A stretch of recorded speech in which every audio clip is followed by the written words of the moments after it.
The recruiting officer barely looked up from his tablet when Sarah Chen walked into the assessment room. Her slight frame and quiet demeanor had already earned her a quick glance and an even quicker dismissal.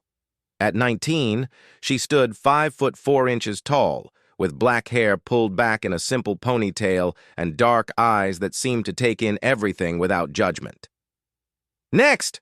the officer called out, his voice carrying the boredom of someone who had processed thousands of recruits. Sarah stepped forward and placed her hand on the bioscanner. The machine hummed for a few seconds before displaying her results on the screen. The officer's eyebrows barely moved as he read the data. Physical conditioning, average. Combat simulation scores, below average. Psychological profile, stable but unremarkable. He tapped his stylus against the tablet. "Congratulations, recruit. You're classified as Green 7. Report to Bay 12 for transport to the Outer Rim." Sarah nodded and walked away, but she caught the whispered comment from the officer to his assistant. "Another one for the meat grinder. Poor kid won't last a week out there." The transport ship Meridian was a massive vessel that could carry 3,000 soldiers across the galaxy in a matter of days. Sarah found herself assigned to a cramped bunk in Section C, surrounded by other green classified recruits. Most of them were young, nervous, and trying hard to appear braver than they felt. Her bunkmate was Marcus Torres, a broad-shouldered farm boy from the agricultural colonies. "So, what's your story?" he asked as they settled into their quarters. "I got Green 5. Not great, but could be worse, right?" "Green 7, Sarah replied simply, unpacking her few belongings. Marcus whistled low. "Ouch, that's rough. But hey, maybe the classification system is messed up. I heard some guy got classified as yellow and turned out to be completely useless in actual combat." The ship's classification system was simple enough. Red meant you were officer material or elite special forces. Orange indicated advanced combat training and leadership potential. Yellow suggested solid fighting ability with room for promotion. Green meant you were cannon fodder, expected to follow orders and hopefully survive long enough to be useful. Blue was reserved for support staff, and purple was for the unfortunate souls deemed unfit for military service altogether. During the journey, Sarah spent most of her time in the ship's library, reading everything she could about the enemy they were going to face. The Zelak Empire had been at war with humanity for 7 years now, ever since first contact had gone horribly wrong. The aliens were larger than humans, with natural armor plating and superior technology. What made them truly dangerous, though, was their hive-mind communication system that allowed perfect coordination in battle. The other recruits spent their time in the recreation areas, playing games or trying to impress each other with stories of their hometown exploits. Sarah preferred to study tactical manuals and combat footage from previous engagements. She noticed patterns that others missed, weaknesses in Zelak formations that were never exploited. 3 days into the journey, alarms began blaring throughout the ship. The captain's voice echoed over the intercom. "All personnel to battle stations. We have incoming Zelak raiders. This is not a drill." The ship shuddered as enemy fire struck the hull. Sarah felt her heart rate slow instead of speed up, a strange calm settling over her as chaos erupted around her. Other recruits were panicking, some crying, others vomiting from fear and the ship's violent movements. "Green Company, report to Hangar Bay 7, came the order. "You're being deployed for boarding defense." Marcus grabbed Sarah's arm. "This is insane. We haven't even finished the journey yet. How can they expect us to fight?" Sarah looked at him with those dark, thoughtful eyes. "Because that's what soldiers do," she said quietly. "We fight when we're needed." The hangar bay was a scene of controlled chaos. Officers were shouting orders, weapons were being distributed, and the massive hangar doors were sealed tight to prevent decompression. Sergeant Kowalski, a weathered veteran with multiple combat medals, addressed the assembled green recruits. "Listen up, newbies. Zelak boarding pods have attached to sections E and F. Your job is simple. Hold the line until the real soldiers can deal with the main threat. Do not engage unless fired upon. Do not break formation. Do not be heroes. Sarah received a standard pulse rifle and 2 energy magazines. She checked the weapon's functionality with practiced efficiency, drawing confused looks from her fellow recruits who were still fumbling with their equipment. The truth was, she had been around weapons her entire life. Her father had been a gunsmith on the colony world of New Terra, and she had learned to shoot before she learned to ride a bicycle. The sound of cutting tools echoed through the ship's hull, followed by the distinctive hiss of atmosphere equalizing. The Zelak were coming. "Remember," Sergeant Kowalski shouted over the noise, "these things are tough, but they're not invincible. Aim for the joints in their armor. Stay in formation. Do not panic." The first Zelak warrior burst through the breach like a living nightmare. 8 feet tall, covered in natural chitinous armor that gleamed under the hangar lights, with 4 arms ending in razor-sharp claws.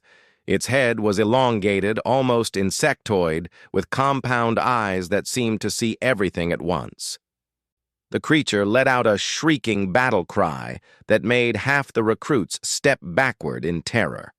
Sarah, however, took 1 step forward and raised her rifle. The Zelak charged, moving faster than something that large should have been able to move. Most of the green recruits fired wildly, their shots going wide or bouncing harmlessly off the creature's armor. Sarah waited until the alien was 20 meters away, then fired a single shot at the joint where its left shoulder connected to its torso. The pulse blast found its mark perfectly, and the creature's entire left arm went limp. The Zelak stumbled, its charge disrupted, and crashed into a stack of supply crates. Before it could recover, Sarah put 2 more shots into its neck joints, and the warrior collapsed. "Holy hell," Marcus whispered, staring at Sarah with new respect. "Where did you learn to shoot like that?" But there was no time for conversation. More Zelak were pouring through the breach, and the real battle was just beginning. The aliens moved with terrifying coordination, each one covering the others as they advanced.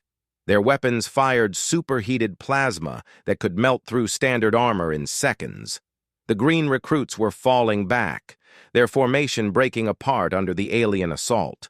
Sergeant Kowalski was barking orders, but his voice was lost in the chaos of gunfire and screaming. Sarah, however, remained perfectly calm. She noticed something the others missed. The Zelak were moving in a specific pattern, always keeping one warrior in the center while the others flanked outward. That central warrior had slightly different markings on its armor, and it never fired its weapon. It was a coordinator, she realized, directing the others through their hive mind link.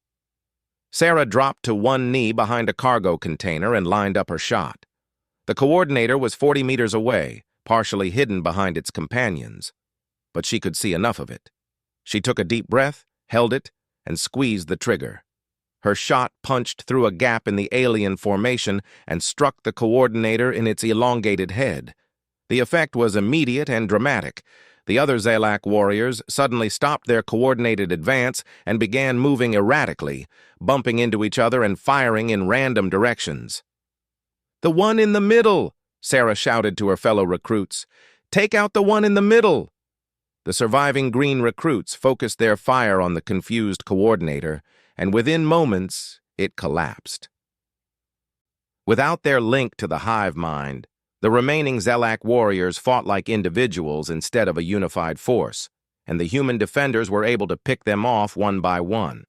When the smoke cleared, 12 Zelak warriors lay dead in the hangar bay. The human casualties were surprisingly light, 3 dead, 7 wounded. Sergeant Kowalski stood in the center of the carnage, looking at Sarah with a mixture of amazement and suspicion. "Where the hell did you learn to fight like that, recruit?" he demanded.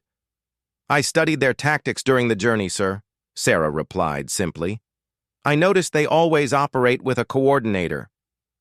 "Studied their tactics?" Kowalski's voice was incredulous. You're classified as Green 7. Your assessment said you had below-average combat simulation scores. Sarah shrugged. Simulations and real combat are different things, sir. Word of the engagement spread quickly through the ship.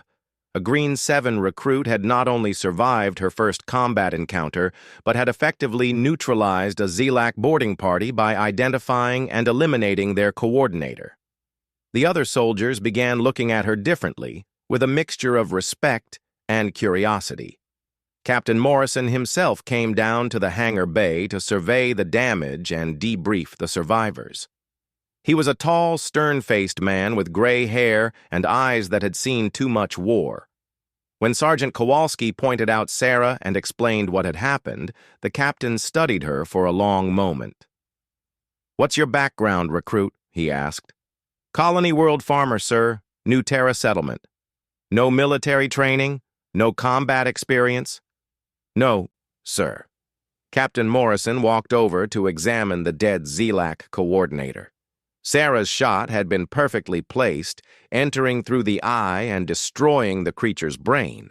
It was the kind of shot that even veteran snipers would be proud of. "Sergeant Kowalski," the captain said quietly, "I want this recruit transferred to Special Operations for evaluation." "Sir, she's classified as Green 7, the sergeant protested. "Classification systems can be wrong, Sergeant, sometimes very wrong." The captain looked at Sarah again. "Sometimes they're catastrophically wrong." The remainder of the journey to the outer rim was very different for Sarah. Instead of staying in the Green recruit quarters, she was moved to a private cabin and given access to advanced tactical training modules. She spent her time learning about Zelak psychology, studying their known battle formations, and practicing with weapons she had never seen before. Other soldiers began approaching her, asking questions about the battle. How had she stayed so calm? How had she known to target the coordinator? Sarah answered their questions honestly, but she could see the doubt in their eyes. A Green 7 recruit wasn't supposed to be capable of what she had done. The truth was, Sarah didn't fully understand it herself. In the chaos of battle, everything had seemed to slow down, and she had seen patterns and opportunities that others missed. It was as if her mind operated differently under pressure, processing information faster and more clearly than normal. When they finally reached the Outer Rim station, Sarah was summoned to Captain Morrison's quarters before disembarkation. The captain's office was spartanly decorated with only a few medals and commendations on the walls. He gestured for her to sit across from his desk. "I've been thinking about what happened in that hangar bay," he began. "In 7 years of war against the Zelak, I've never seen a raw recruit perform like that. You identified their tactical weakness in seconds and exploited it perfectly. That's not beginner's luck, recruit. That's something else entirely." Sarah remained silent, unsure of what to say. "I'm recommending you for accelerated training and immediate reassignment to the 47th Infantry Division. They're currently engaged in heavy fighting on Kepler 442b, and they need soldiers who can think under pressure." The captain leaned forward. "But I want you to understand something. The classification system exists for a reason. Most Green recruits die in their first month of combat. The fact that you're different doesn't make you invincible." "I understand, sir." "Do you?" His voice was sharp. "Because what you did in that hangar bay is going to follow you. Word spreads fast in the military, especially about unusual events. Some soldiers will expect miracles from you. Others will be waiting for you to fail. You need to be prepared for both." As the Meridian docked with the Outer Rim station, Sarah gathered her gear and prepared for the next phase of her military career.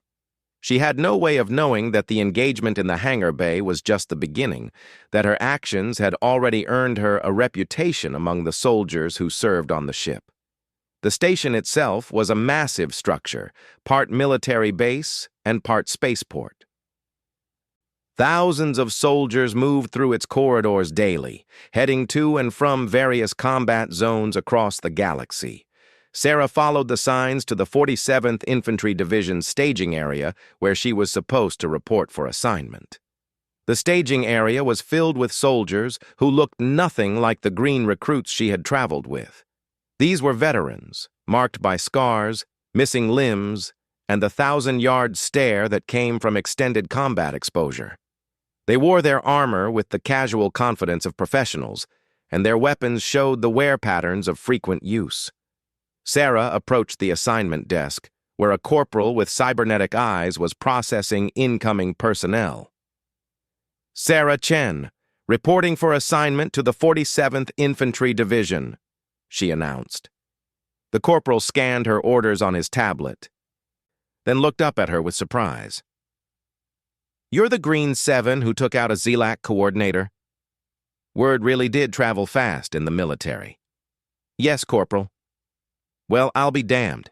He processed her paperwork quickly. "You're assigned to Bravo Company, 3rd Platoon. They're currently on Kepler 442b, so you'll be taking the next transport down to the surface. Fair warning, though. The 47th has been in heavy combat for 6 months straight. They've lost a lot of good people." As Sarah made her way to the transport bay, she couldn't help but wonder what she had gotten herself into. The classification system had labeled her as Green 7, barely suitable for combat duty. But something had awakened in her during that battle in the hangar bay, something that she was only beginning to understand. The transport down to Kepler 442b was a rough ride through an atmosphere thick with smoke from ongoing battles. Through the small porthole, Sarah could see the scarred landscape of a world at war, with burned-out cities and crater-marked terrain stretching to the horizon. This was where she would prove whether her performance on the Meridian had been a fluke or the beginning of something extraordinary. The other soldiers on the transport were quiet, lost in their own thoughts as they prepared for insertion into an active combat zone. Sarah checked her equipment one more time and tried to calm her mind for whatever was waiting for her on the surface. She had no way of knowing that her arrival on Kepler 442b would mark the beginning of a legend that would spread throughout the human military. A legend that would eventually reach even the highest levels of command. The landing zone on Kepler 442b was a muddy crater surrounded by hastily constructed defensive barriers. Sarah stepped off the transport into a world that reeked of ozone, burnt metal, and death. The constant rumble of artillery fire echoed across the landscape, and the sky was a sickly yellow color from the atmospheric processors that the ZLAC had been sabotaging for months. Lieutenant Davis of Bravo Company was waiting for the new arrivals, his face grim beneath a helmet marked with laser scorch marks. He was a lean man in his 30s, with the efficient movements of someone who had learned to waste no motion in a combat zone. "Fresh meat," he called out as Sarah and 3 other replacements approached. "I hope you're ready to work, because we're going back into action in 6 hours." The other replacements were all yellow classified veterans from other units. They looked at Sarah with curiosity when Lieutenant Davis read out their assignments and classifications. When he reached her name, his eyebrows raised slightly. "Sarah Chen, Green 7, but with special recommendations from Captain Morrison of the Meridian." He looked at her directly. "I heard about what happened during transport. Impressive work, but this planet is a different kind of hell. Stay close to your squad leaders and follow orders. Questions?" "No, sir," Sarah replied. The base camp was a collection of prefabricated structures and armored vehicles arranged in a rough circle around a central command post. Soldiers moved through the compound with the weary efficiency of people who had been fighting for too long. Sarah noticed that many of them bore the marks of extended combat, replacement limbs, neural implants to compensate for brain injuries, and the deep fatigue that came from months without proper rest. She was assigned to 3rd Squad, led by Sergeant Williams, a massive woman with intricate tattoos covering her arms and a cybernetic left eye. The squad consisted of 8 soldiers, all of whom had been fighting on Kepler 442b for at least 4 months. "So, you're the famous Green 7, Sergeant Williams said when Sarah reported to the squad tent. Took out a whole boarding party single-handed, or so the story goes. I had help, Sergeant, Sarah replied diplomatically. Uh-huh. Williams studied her for a moment. Well, whatever happened up there, down here, we work as a team. Your job is to watch, learn, and try not to get yourself or anyone else killed. We've lost 6 squad members in the past 2 months, and I don't want to add a 7th.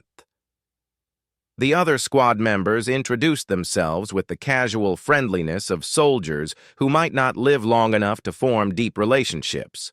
There was Jenkins, a sniper with steady hands and nervous jokes. Rodriguez, the squad medic who carried more equipment than seemed humanly possible, and Okafor, a demolition specialist who spoke softly but handled explosives with artistic precision. Don't let the sergeant's attitude bother you, Jenkins whispered as they prepared their gear for the upcoming mission. She's just tired. We all are. But if half the stories about you are true, maybe we'll finally catch a break. The mission briefing was held in the command tent at 1800 hours. Major Hassan, the battalion commander, stood before a holographic display showing the local terrain. His voice carried the authority of someone who had been fighting this war since its beginning. Intelligence indicates that the Zalak are massing forces in Sector 7 for a major push against our supply lines, he explained, pointing to various locations on the map.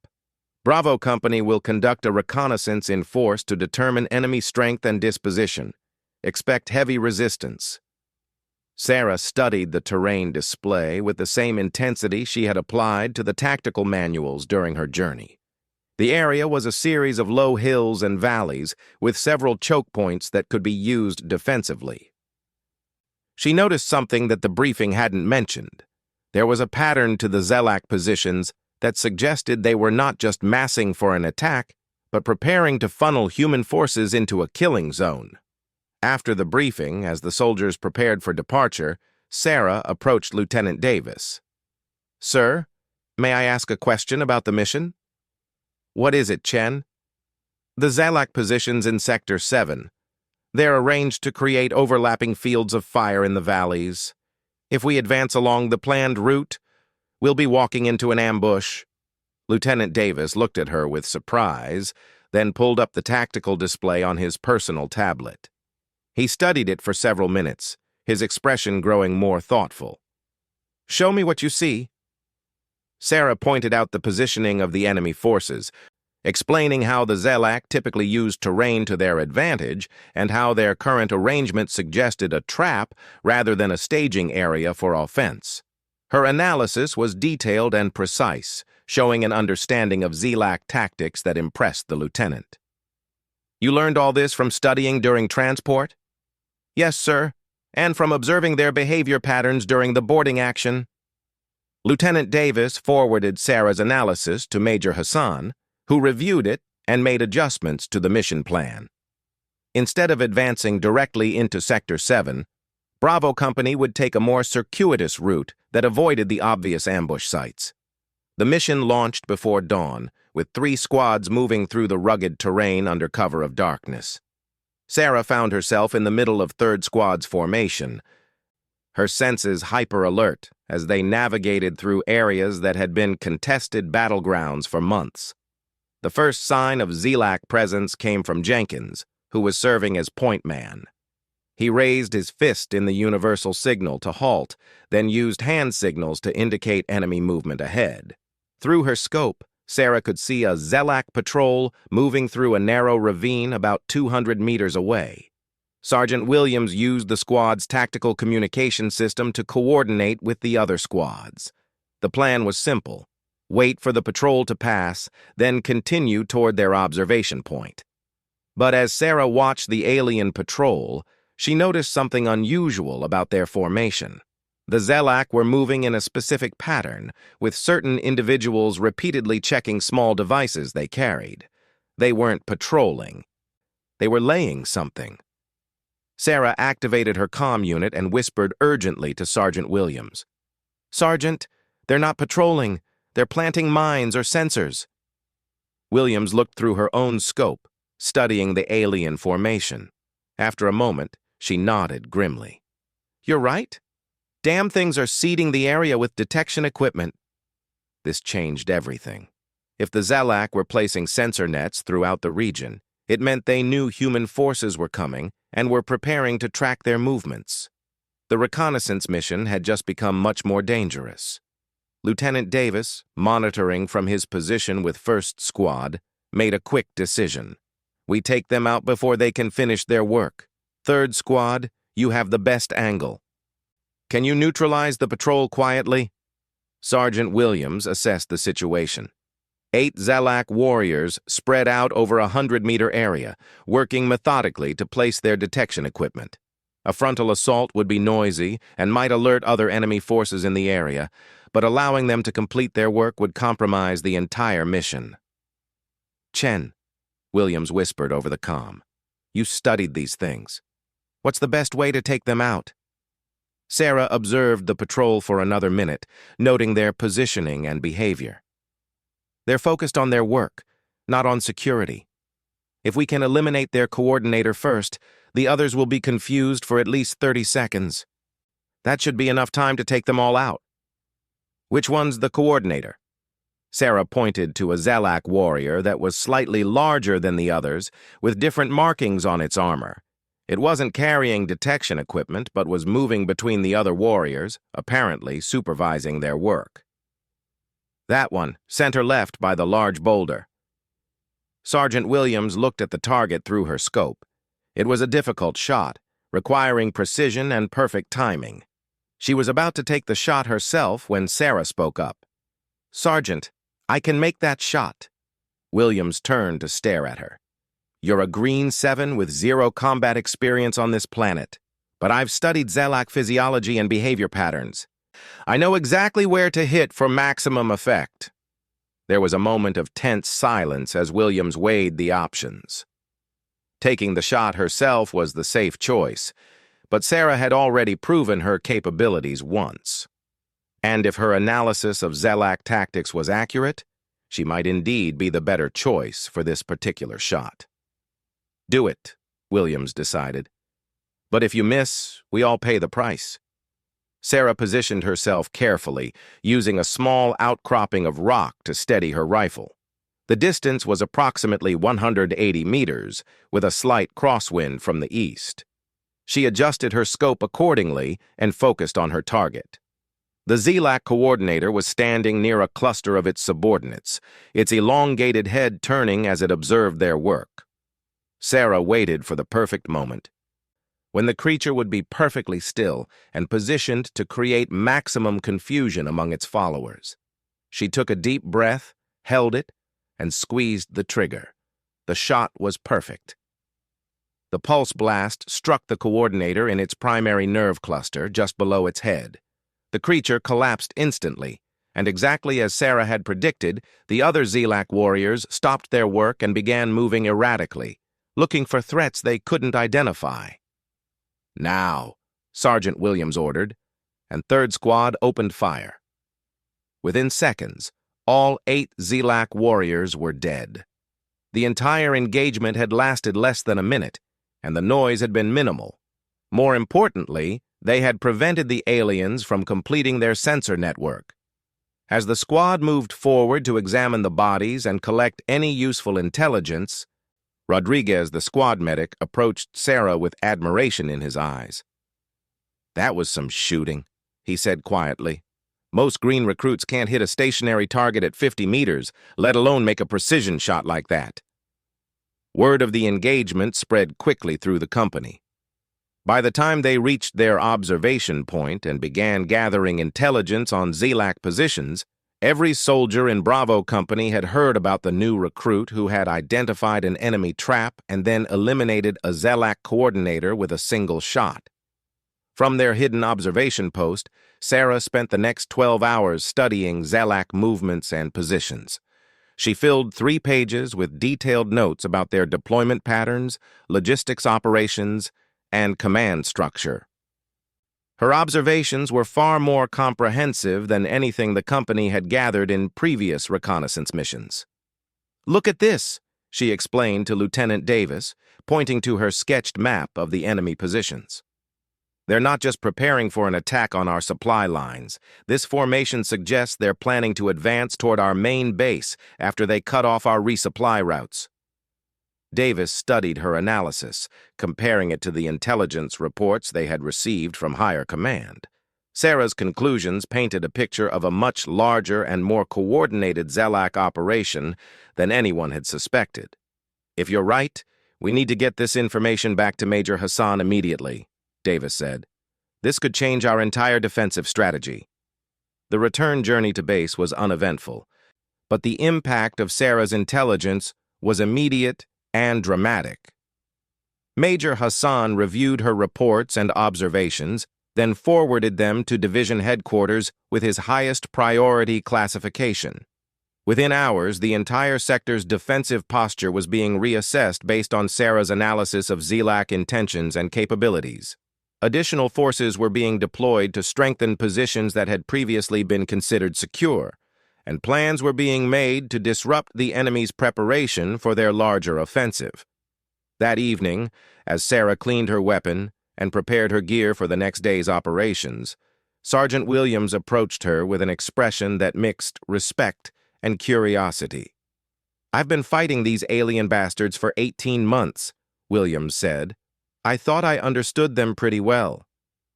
"But you've been here for 1 day, and you're seeing patterns that our intelligence officers missed." "I just pay attention to details, Sergeant." "No, it's more than that." Williams sat down beside her. "I've seen a lot of soldiers come through this unit. Most of them are good people trying to do their job. Some of them are natural fighters who adapt quickly to combat. But you're something else entirely." She paused, choosing her words carefully. "In 18 months of fighting, I've never seen anyone read the enemy like you do.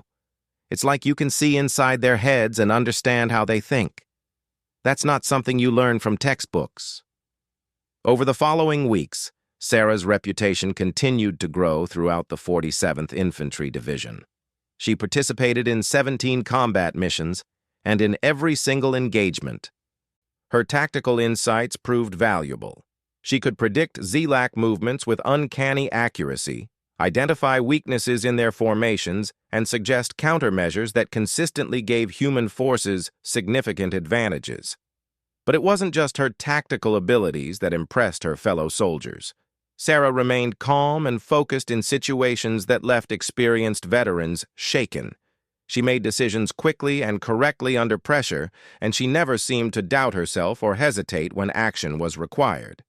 During a particularly intense battle for control of a vital communications relay, Sarah's squad found themselves pinned down by Zelak forces in superior positions. The enemy had established overlapping fields of fire that made movement impossible, and ammunition was running low. While the rest of the squad looked for cover and tried to return fire, Sarah studied the enemy positions with methodical precision. After several minutes of observation, she identified a pattern in the Zelak firing sequences that revealed a brief gap in their coverage. "Sergeant Williams," she called out over the sound of gunfire. "There's a 7-second window every 43 seconds when the eastern position reloads. If we move during that window, we can reach the defilade behind that ridge." Williams looked at the position Sarah had indicated. It seemed impossible to reach without being cut down by enemy fire. "You sure about this timing?" "Positive. I've been counting their fire patterns for the past 10 minutes. The squad made their move during the next gap, and Sarah's timing was perfect. They reached safety just as the Zelak resumed firing, and from their new position they were able to flank the enemy and force them to withdraw. News of such tactical successes spread throughout the division, and soldiers began requesting transfers to serve under officers who worked with Sarah. Her unofficial nickname became Prophet, because of her ability to predict enemy actions and find solutions to seemingly impossible tactical problems. But perhaps most importantly, Sarah never forgot that she was part of a team. She shared credit for successes, took responsibility for any problems that occurred under her watch, and always looked out for the welfare of her fellow soldiers. She had earned their respect not just through her tactical abilities, but through her character and dedication to the mission. Major Hassan eventually called her to his office for a private conversation. The battalion commander was a career soldier who had seen every type of warrior the military could produce, but Sarah represented something new in his experience. "I've been reviewing your performance reports," he said, pulling up her file on his computer. "In 6 weeks of combat operations, you've participated in 23 engagements. Your tactical recommendations have been implemented in 18 of those battles, with a 94% success rate. That's unprecedented." Sarah remained at attention, unsure of what response was expected. "More importantly," Major Hassan continued, "casualty rates in units that follow your tactical recommendations are 60% lower than the division average. You're not just winning battles, Chen. You're saving lives." He leaned back in his chair, studying her with the practiced eye of someone who had evaluated thousands of soldiers. "I'm recommending you for immediate promotion to corporal and assignment to my intelligence staff. Your classification will be changed to Orange 3, effective immediately." The promotion was announced that evening during the daily briefing, and the response from the assembled soldiers was immediate and enthusiastic. Soldiers who had served with Sarah applauded loudly, and even veterans who had never worked directly with her showed approval. But the real test of her new status would come the following week, when intelligence reported that the Zelak were preparing for their largest offensive operation since the invasion began. The battle for Kepler 442b was about to enter a new and deadlier phase, and Sarah would find herself at the center of humanity's desperate efforts to survive. The Zelak offensive began at dawn on what would later be called the Day of Iron Rain. Thousands of alien warriors descended from orbit in armored drop pods, while their ground forces launched coordinated attacks across a front that stretched for hundreds of kilometers. The sky burned with the trails of incoming ordnance, and the ground shook with the impact of artillery that could be felt 50 kilometers away. Sarah stood in the command bunker alongside Major Hassan, watching the tactical displays that showed red enemy markers spreading across their defensive perimeter like a plague. Intelligence estimates suggested the Zelak had committed over 50,000 warriors to this assault, supported by heavy armor and orbital fire support. "They're not just trying to break our lines," Sarah observed, studying the attack patterns. "This is designed to completely eliminate human presence on Kepler 442b. Major Hassan nodded grimly. "Division estimates we have maybe 48 hours before our defensive positions are overrun. We're already calling for evacuation of non-essential personnel." But Sarah was studying the enemy formations with her characteristic intensity, looking for patterns that others might miss. After several minutes, she turned to the Major with an expression that mixed concern and excitement. "Sir, I think I see something. The Zelak aren't attacking randomly. Look at these vectors." She traced her finger across the tactical display, showing the directions of the various alien assaults. "They're driving our forces toward specific rally points." "Explain." Sarah pulled up a broader view of the battlefield.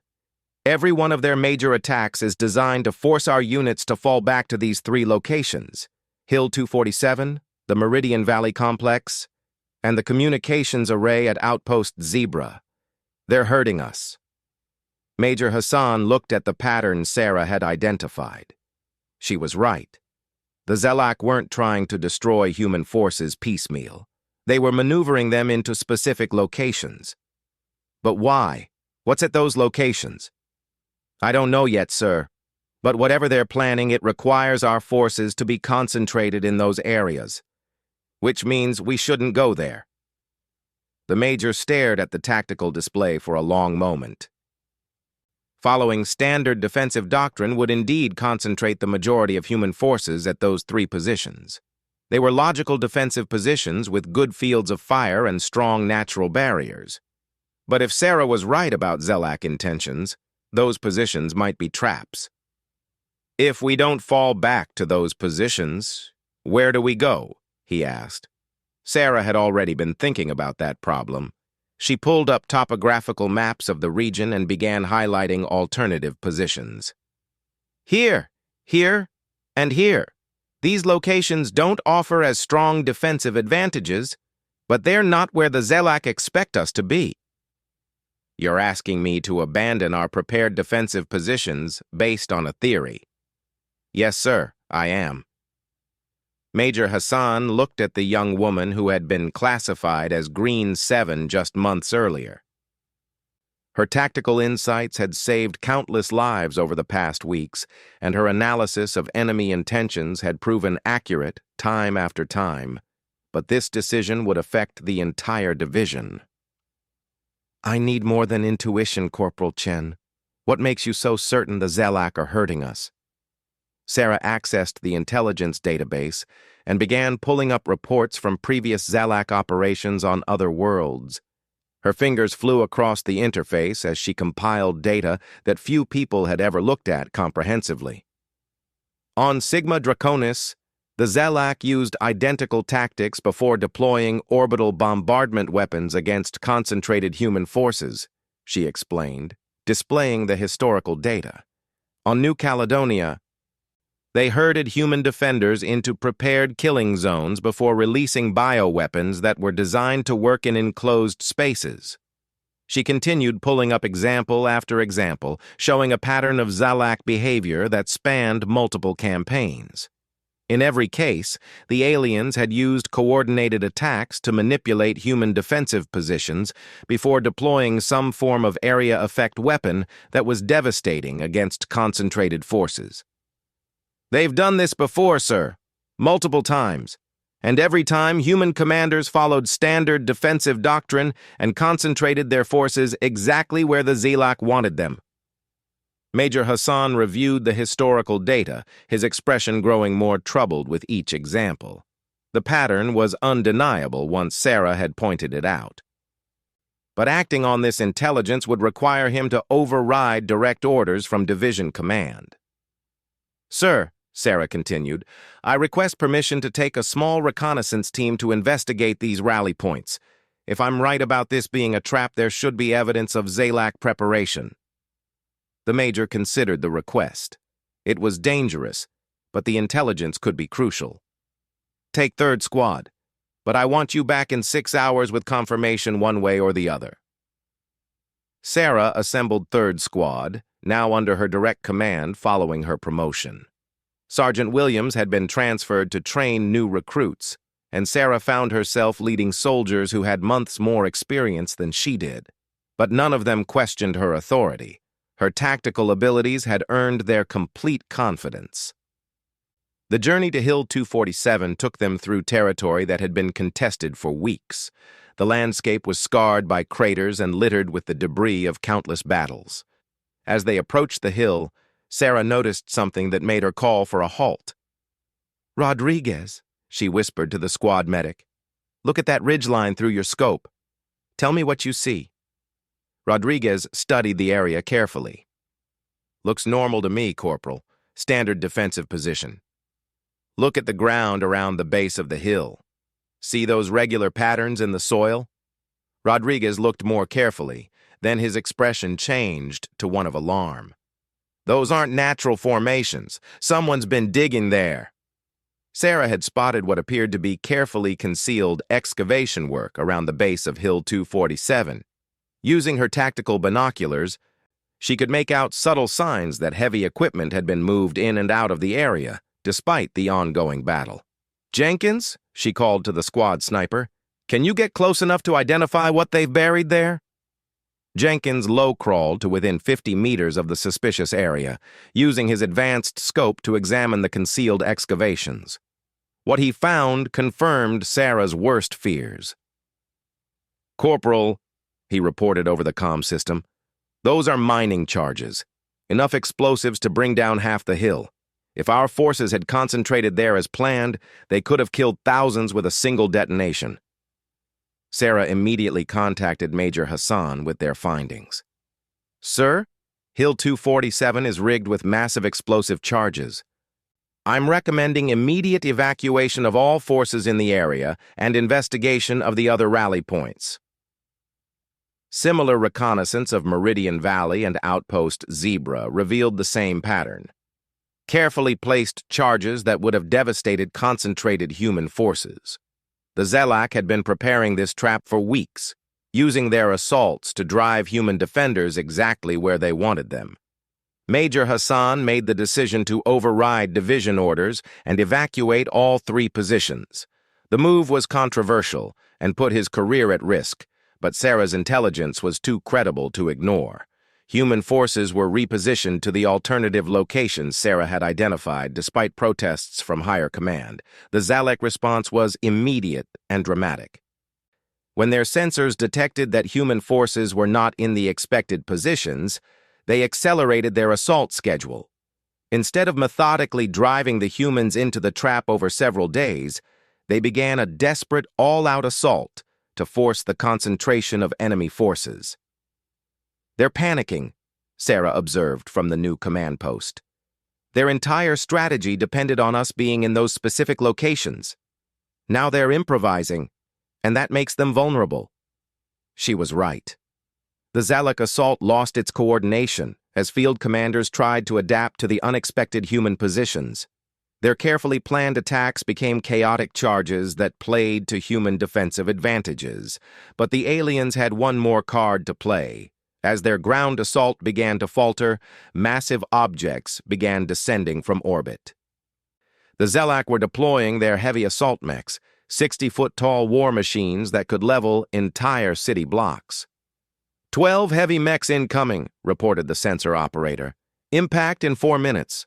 Sarah studied the projected landing zones for the enemy mechs. They were spread out across the battlefield, designed to support Zelak ground forces and break human defensive lines. Each mech carried enough firepower to destroy an entire company of human soldiers. "Sir," Sarah said to Major Hassan, "I have an idea, but it's going to require perfect timing and a lot of luck." She had noticed something about the mech deployment pattern. The landing zones were positioned to provide maximum support for Zalak ground forces, but they also created an opportunity for a coordinated counterstrike. "The mechs are landing in positions where they can support each other," she explained, highlighting the landing zones on the tactical display.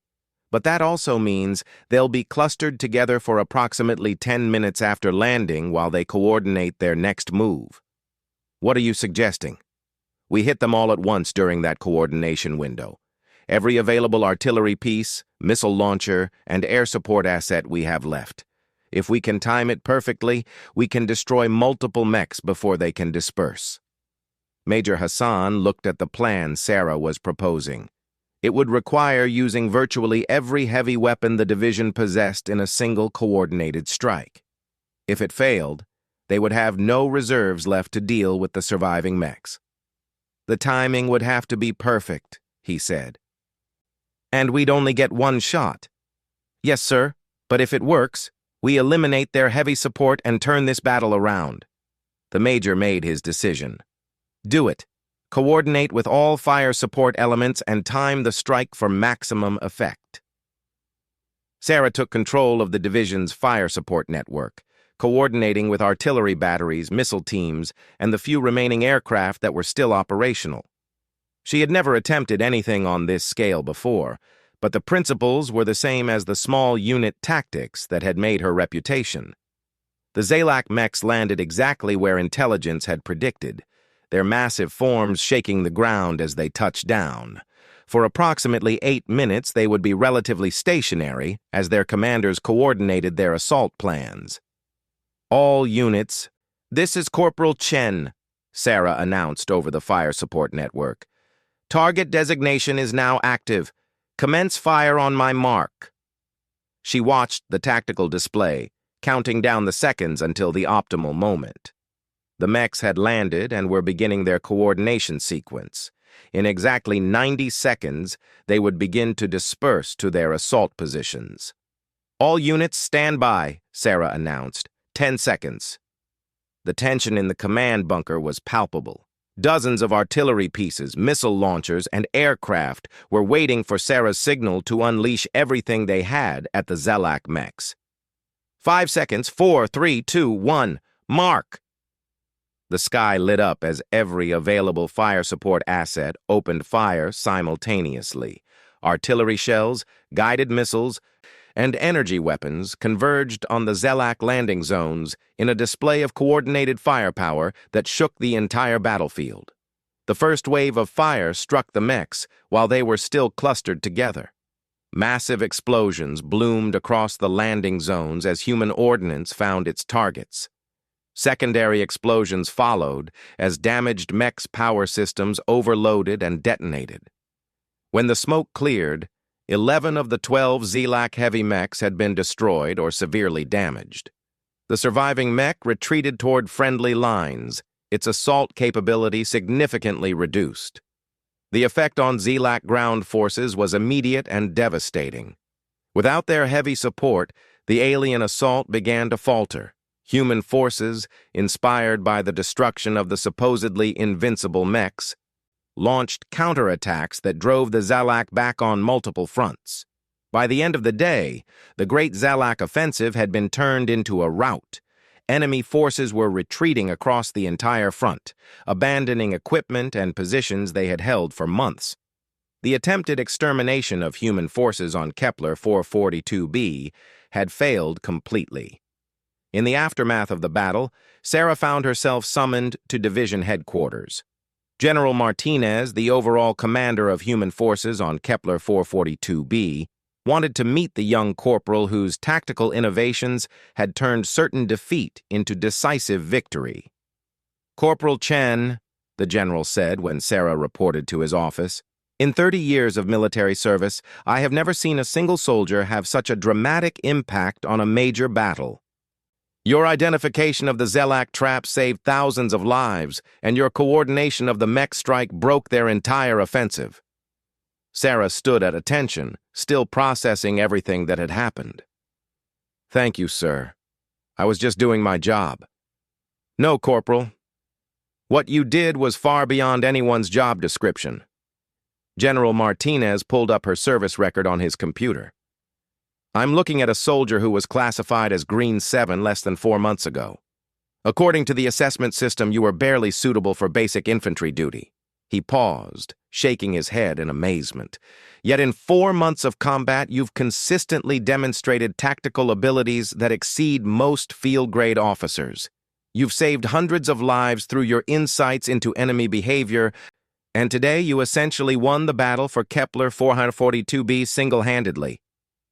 The general stood up and walked to his window, looking out at the battlefield where the smoking wreckage of Zelak mechs still dotted the landscape. "I'm recommending you for immediate promotion to sergeant and assignment to divisional intelligence with special recognition for tactical innovation. But more than that, I'm requesting that your classification be changed to Red 1. Red 1 was the highest classification in the military system, reserved for soldiers with exceptional leadership ability and tactical genius. It was a classification that typically took years to achieve, if ever. "Sir," Sarah said quietly, "I'm honored by the recommendation, but I'd like to request assignment back to field units. The soldiers I've served with taught me everything I know about combat. I want to keep learning from them." General Martinez turned to look at her with surprise.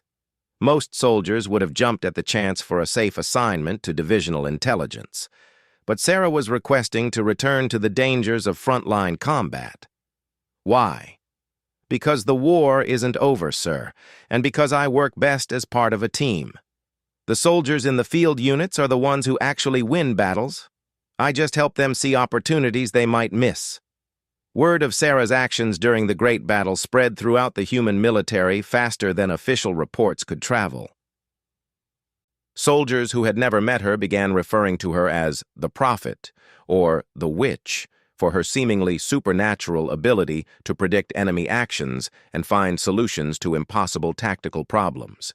But among the soldiers who had actually served with her, a different nickname emerged.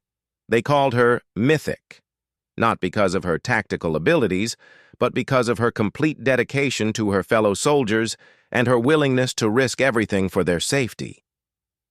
The classification system had labeled her as Green 7, barely suitable for combat duty.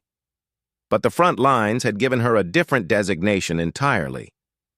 In the informal hierarchy that mattered to the soldiers who did the fighting and dying, Sarah Chen had become something beyond normal military classifications. She had become a legend.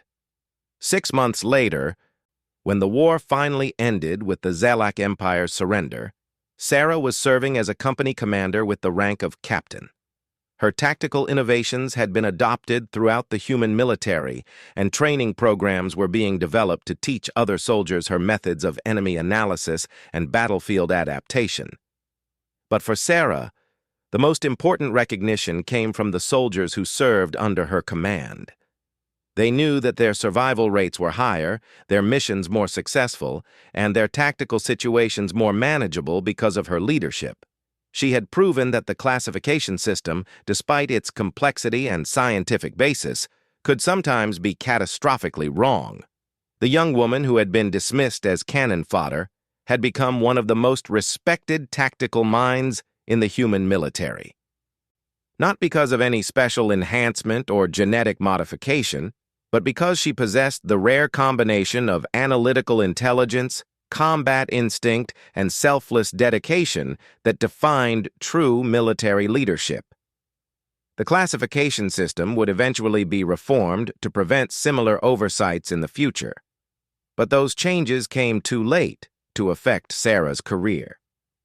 By the time the bureaucrats recognized their error, she had already proven that human potential could exceed any attempt to measure or categorize it. In the end, the front lines had been right about Sarah Chen. She wasn't just a good soldier, or even an exceptional tactician. She had become something far rarer and more valuable, a leader whom others would follow into hell itself, confident that she would find a way to bring them home safely.